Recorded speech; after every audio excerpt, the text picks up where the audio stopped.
Salut, je suis Christian Dionne, propriétaire des entreprises 2000 Christian Dionne Incorporé. On est présentement vis-à-vis de l'une de mes pires terres située à l'habitation de Yamaska, dans le rang Grande Plaine.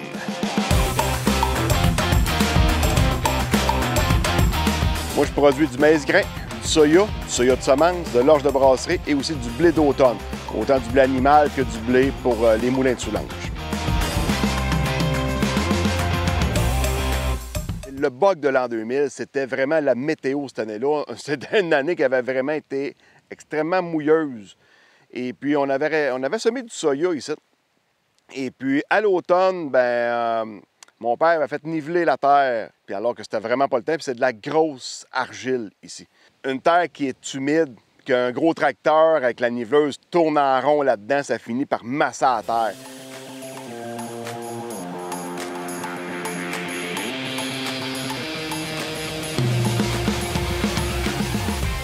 J'ai été très patient, j'ai été très doux avec la terre depuis ce temps-là.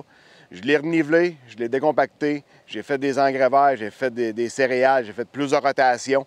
Puis là, aujourd'hui, on trouve que le champ s'en ressort pas mal mieux. Fait que cette année, ce que j'ai fait, pour voir si tout ce que j'ai fait au fil des dernières années, si c'était bon, j'ai dit, tiens, je vais faire la parcelle de maïs dans ce champ-là.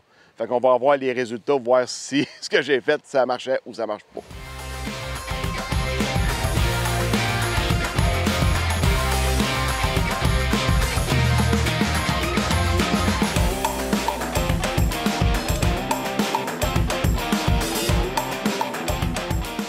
Sur plusieurs de mes planches, dans le fond, j'ai fait des tranchées filtrantes.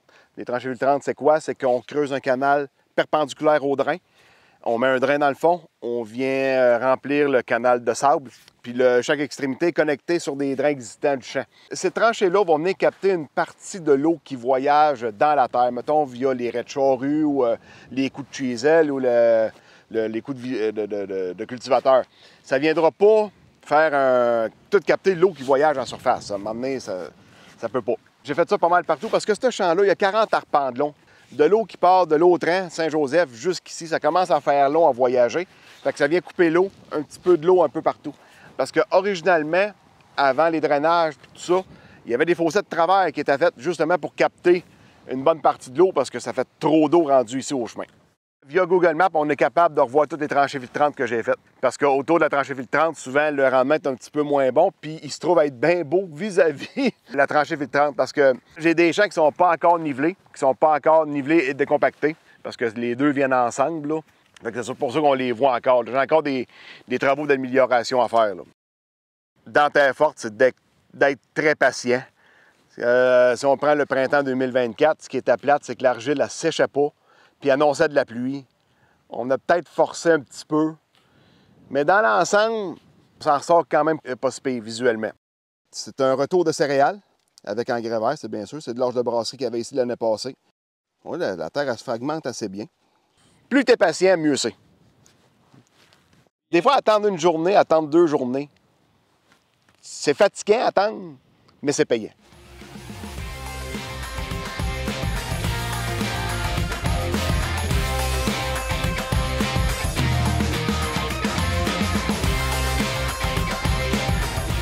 Dans le maïs, je ne fais pas d'intercalaire dans le maïs. Dans le soya, pour une raison logistique, l'année passée, je n'ai pas semé d'engrais vert dans mon soya. Mais je vais recommencer cette année. Je vais semer comme un avoine à défoliation, juste pour avoir de quoi de vert pour finir la saison. Puis peut-être un petit mélange de seigle aussi avec ça, là, pas grand-chose, pour avoir un petit quelque chose de vivant toute l'année. Puis quelque chose qui ne fera pas de la tourbe au printemps quand je vais venir préparer le terrain avant de semer le maïs. Faire un peu plus de rotation. Là, je commence à penser sérieusement à faire un tiers, un tiers, un tiers. M'inspirer un peu des producteurs biologiques, c'est que dans le blé d'automne, semer un trèfle qui va fournir l'azote pour l'année d'après. Fait que ça éviterait de rapporter de l'azote dans les champs. Fait que je pense que c'est là-dessus que je vais m'aligner de plus en plus, là, m'inspirer. Tu sais, je veux pas devenir biologique, mais on peut s'inspirer de ce qu'ils font, par exemple, pour l'amener ici en conventionnel. Je pense qu'un jumelage des deux, on pourrait être très gagnant là-dedans.